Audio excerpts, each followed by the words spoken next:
If I wasn't sure before, I am absolutely sure now that Aunt Lydia is with a Mayday. The question is Vidala over there as well? Pick me up in the McLaren, Daddy. Annie, in fact, is not okay. I just honestly want to know, is he still puffing on the pipe?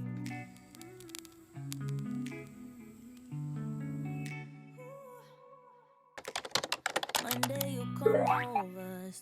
Welcome to the channel, you guys. If you're new here, my name is Ashley, and this is My Sweet Perspective, where I give my take on all the things TV and movie related. Y'all know I'm here to put you on, and we are back to talk The Testaments, episode 6, The Stadium, honey. And this was all Auntie Lydia's narration. And I'm absolutely here for it because this is the moment that I've been waiting for the entire season. Auntie Lydia, what are you on, sis? I need to know what's going on. Now, if you remember The Handmaid's Tale, you know that we got bits and pieces of Auntie Lydia's backstory. We find out about her encounter with a man, honey. We also find out about how she betrayed a single mom who worked 2 jobs, who loved her kids and never stopped, and how she progressed into the Aunt Lydia that we met in Handmaids. Well, this time we get a completely different look at her journey, at her origin story, and of course, we need to talk about it. I'm going to try to group everything that happened into different categories just to get us through the episode. But overall, I really enjoyed it. Again, I think I wanted more of an FU at the end. I think I wanted just more progression, and I wanted to get us further along in the story as it relates to the girls and their weddings. But again, this was another beautiful episode, beautifully shot, beautiful gowns of it all. And of course, everyone is going to deliver. The acting has never lacked over here. I think I just wanted further progression. I didn't necessarily want to leave us on a cliffhanger about who did they choose for these girls and where that's going to end up. But again, a Sweet Pea rating, I'm going to do it early this time. I'm going to say cute 3.5 Sweet Peas out of 5, maybe a 4. Again, it didn't quite capture everything that I necessarily wanted it to, but still a very strong episode, still one of the best shows that's on TV right now. But again, we're now hearing from Auntie Lydia. And the aunties are sitting high and looking low. We find out that today is choosing day, and all of the aunties are getting together and they are matching our girls with these commanders.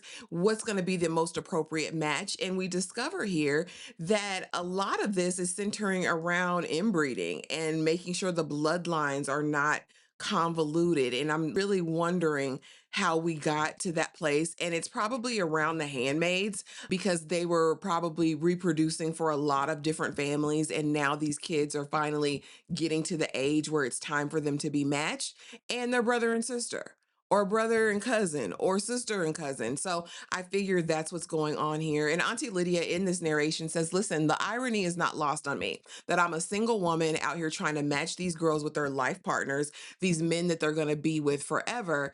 But she says, I know what these girls want. I know that Huldah wants security. I know that Jehoshaphat wants power.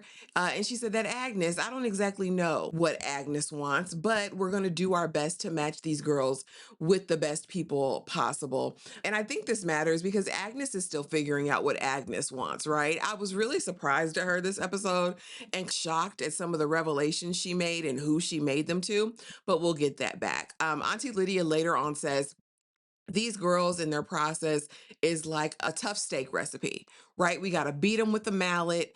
It's not about love. This is about compatibility, or excuse me, not about compatibility or happiness. This is about the best match for the regime, for Gilead.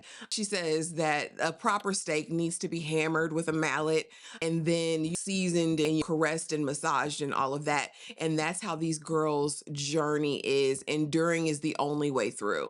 Huldah gets her monthly certification because we find out that Vidala is still on the outs with Auntie Lydia. Vidala is like, it's cool, Captain Maddox is still here, or Commander Maddox is still here, and we can match him with Becca. And Lydia was like, have you lost your damn mind? The man who plied our girls with liquor, you still want to reward him for that behavior. And it's still just such a vast disconnect between Vidala and Auntie Lydia. I appreciate that we got to go back in time and actually see the origin story. And I'll get to that a little bit later. So he says, Vidala, shut up and get the hell out of here. Go do hold a certification. Now, this I didn't need. I said, you can't just look at the panties. We got to wipe. She said, sit on this contraption. All right, sit over the hole now, damn it. And I said, Vidala, how long are you gonna be down there? It don't take that much. Girl, if you don't and get it, but we of course certified that Hulda is now a woman. I'm a woman now. And so after we leave here, it's immediately like, oh, now that you're a woman, you have to make grown-up real woman decisions. How are we gonna punish Shunammite for slapping the dog mess out of Jehoshaphat? You bind her hands and spank her hands. You bind them and spank them. That's what you do. All right, go hold her down. And again, there was initially, I thought, a fairly quick turnaround with Hulda in that she didn't hem and haw really in the beginning when she doled out the punishment. However, when she literally has to be the one to hold Shuna down while Vidala whips her hands, I was like, all right, because again, we have this idea I think about these girls in Gilead and this idea of friendship and how it works there and how loyal you can be to your friend because the state or Gilead is really supposed to be your number one priority. Everything else comes second to that. Also, I think it's one thing to say a thing, it's definitely another thing to put yourself in the position where you have to be the one to inflict pain or serve as like conduit of said pain, right? And I like that illustration because that's very true. We can say a lot of things, right? But when it comes down to practicality, what are we going to do in the moment? And I honestly think that's the overarching theme for this entire episode. You can say all this that you won't do, but until you're in that situation, you can't. That's why I say never say what somebody won't do, what they're not capable of. Don't even say what you're not capable of because you literally do not know until you are in that position, until you've walked a mile in said person's shoes or been in that situation.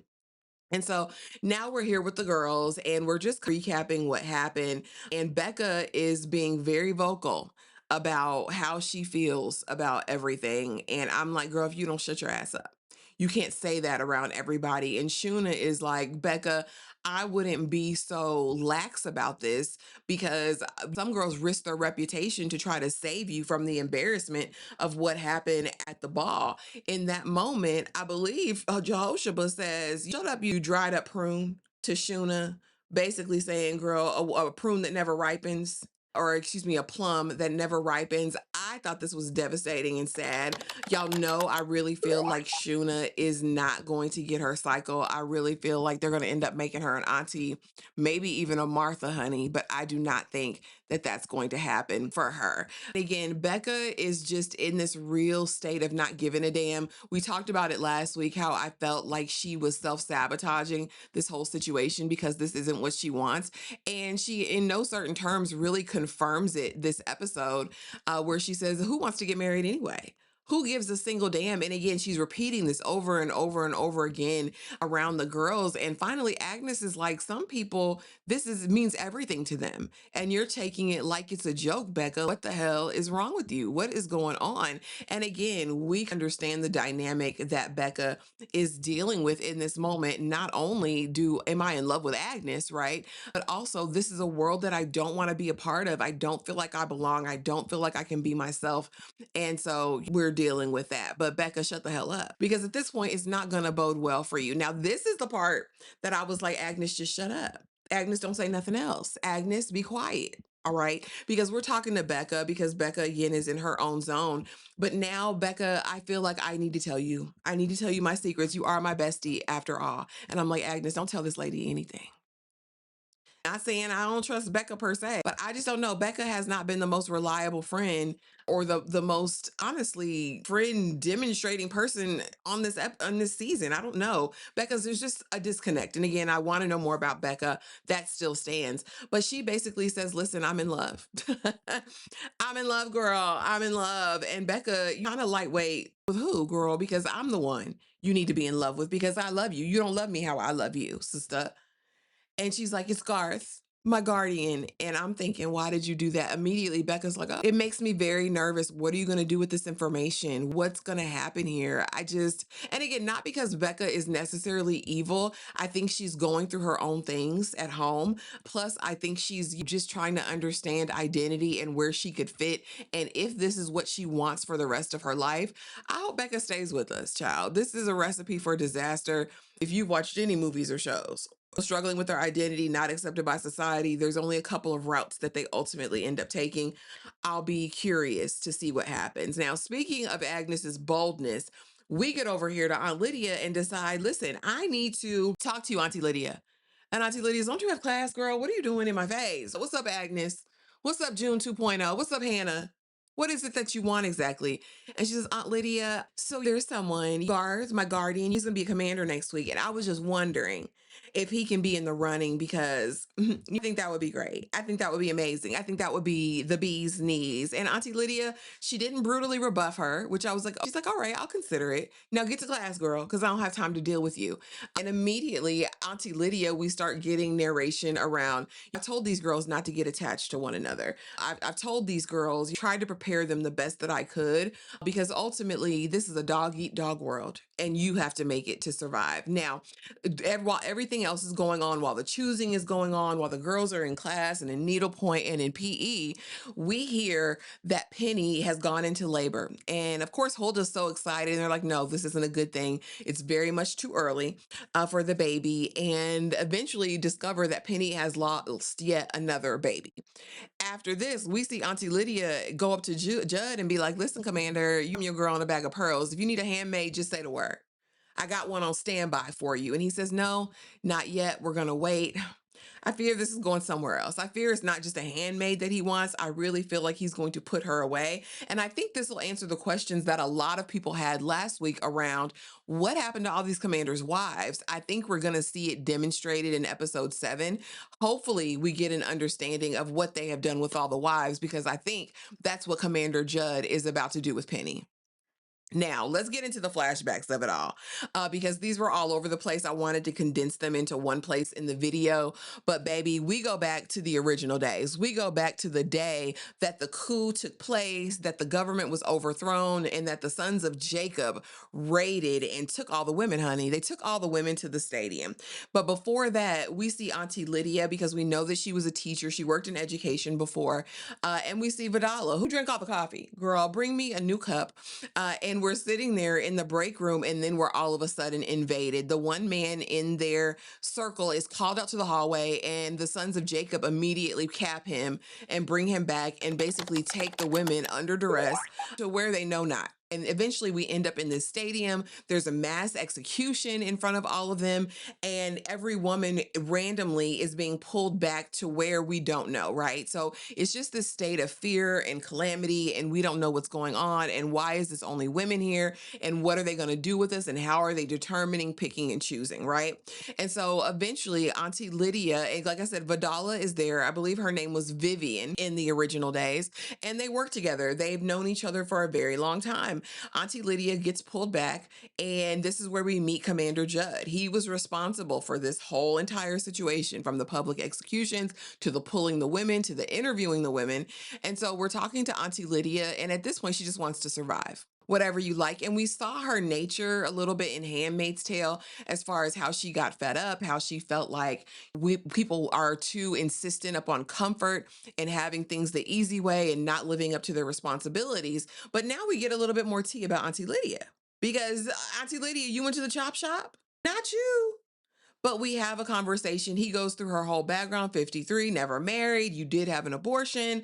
So what's up, Auntie Lydia? What are you going to do? And she's like, I can be great for this place. You know what I mean? We'll do God's will. We'll do all of the things. And honestly, I don't see why it's the men who have to take on these trivial matters. I think you need a group of women who could support the women. Right. And input justice and order and all of these things. And again, it starts playing with his imagination. He's like, you know what, you might be right, but going out there, because you're not making any decisions just yet. I'm trying to interview the people. And again, this is the selection process. He's trying to determine where each woman is going to go, if the women have value, if they're going to be, I'm assuming, allegiant to the new regime or if they need to be taken out. And I'm really curious to know how he made that determination because it really seemed random as far as the women that were out there until we get to Auntie Lydia's test of power. Because after she leaves there, she goes and they have some soup for her. They have a new set of clothes, and it's like, oh, girl, we might be working with something. But we get out there and he's like, so you said you choose us, you got to prove yourself. I said, oh, we're getting jumped in. This is gang. All right. And so he's like, here's the blicky. Go on out there because we had already seen by his hand the executions already. And he goes, you're going to have to, if you're not with me, you're against me. And that means you can get popped too with this blicky. All right. And so now we end up getting over here and we're in the line. And of course, they put Vidala in front of her to be the sacrifice. And when I tell you, she pulled that trigger, but of course, it doesn't go off. I think this was a test of a loyalty in that moment. And Auntie Lydia was going to do everything to survive. And I think that has shaped and painted the relationship now between she and Vidala and how there's this uneasy peace, but there's also this loyalty. After that, we see Auntie Lydia being brought in by Commander Judd. And he's like, since you gave us this idea in the first place, why don't you pick out colors? Now, there's something that she says very early on. She's like, that you have to worry about, or the misogynist that you have to worry about. It's the men who actually see the power and the value in women in this type of regime that you have to be worried about. It's speaking to Commander Judd because there's in no way that he doesn't acknowledge or recognize the intelligence of an Auntie Lydia or the women. But at the end of the day, it's about how I can use that. And I think we saw that mirrored, of course, perfectly almost 2020, right? When we saw Fred and Serena Joy. Fred was not the traditional commander in terms of his outward display. It was very much like, I know my wife is smarter than me. I'm going to monopolize on that and use her ideas to further my career and to further my agenda. And of course, we see that over here because Judd, I don't believe inherently hates women, but he does believe that they should serve him to accomplish whatever mission. But of course, we still don't know about a lot about Judd other than he's Fred 2.0. And actually, he's in his own lane because he's a monster, a maniacal unaliver, in my opinion. And I don't know where we're going from that. I don't know. It's a very interesting dynamic, even watching how their friendship has developed. He's like, your cost is far above Ruby's when she's offering the handmaid to him. It's a very interesting dynamic because you kidnapped me into subserviency, basically, or to subservience, and now we're friends. We've journeyed through all of this part and now we're cool. I'm really curious to know if Commander Judd was ever mentioned in the Handmaid's Tale. Drop it in the comments and let me know if you do, because I don't remember him, but I do know one thing: them damn sons of Jacob can go straight to hell. There's no way y'all were doing all that. And again, now present day, throughout this entire episode, we're seeing Vidala and Auntie Lydia exchange glances, these knowing looks. When Auntie Lydia gets back to the table present day and is like, I think we should introduce a new commander. I think we should introduce Garth. He'll be a commander in a couple weeks. And Vidala says, what about the commanders who've waited all their lives for this? And she's like, some of these commanders have worked under his eye. And I'm like, so y'all know Garth is Mayday. Y'all are Mayday too. What are we doing? They've proven their worth in other ways. So it's assumed that Garth is made commander in the running as far as if he gets a wife or not, because he will be commander in a couple of weeks. And Vidala's looking sideways. I think Auntie Lydia has this idea of what she's going to do in her mind. And I don't know if that's fully been communicated to Vidala or not. But when we get later on in the episode, we hear Auntie Lydia basically say, listen, I know what is going on is here. These ruthless, cruel men and what they've been doing to the girls. And if we really want to serve God, we have to erase all of those bloody fingerprints, right? Just all of their end deeds and all of that. And what I can do is I can write in my journal. So all this time, she's been documenting all of the acts of atrocities that she's committed, that the other aunties, what the men have done. And I think this will overthrow them. And I was like, I fear we've been down this road before. I fear we got in Canada and tried to put Gilead on blast and it still didn't work. Gilead is still here. So I don't know what this journal is going to do that she's got locked in this safe. I don't know what accountability looks like. She basically says everybody needs to be wiped out and we need to start over for our girls. What does that mean? I don't know. Again, also like how we get the dynamic of how Auntie Lydia felt about her handmaids versus how she feels about these innocent ones, right? I thought that was really interesting. Like I said, for better or worse, whether misguided or not, whether about survival or not, Auntie Lydia, to a certain extent, has taken some care with these girls. And I really hope that there's more to this plan than this. I really need a commander in place that's going to help. Again, we had Commander Lawrence, and that might be too on the nose, but we need somebody on the inside. I'm really curious about who Garth's daddy is and if we're going to get to meet him this season. But I don't know. Vidala is still on my edge because I don't like how she cozies up to Judd. I don't like the offer that was made to her. I don't like how she responds whenever he's in the room. I don't like how she puts her hands on these girls. I don't even like how she looks at the girls. I think that she's very jealous and I don't like it. We do talk to Daisy just a couple times throughout the episode. She doesn't really have a titular portion in this episode. However, we do hear a conversation between her and Aunt Esty. And Aunt Esty says, listen, I was the original Pearl Girl. No, I'm not from Gilead. I came here, right? And I worked my way up. I snitched. I did everything that I needed to do. And it's very interesting to see how that's going to go. I want to know what ultimately Lydia's plan is. It cannot be just this journal, sister. Also, there's an acknowledgement of who Agnes's mother is during the choosing. And Auntie Lydia says that doesn't matter. They don't need to know. They just need to know she's Commander Mackenzie's daughter. But what role does that have in playing to who or what commander she's going to marry?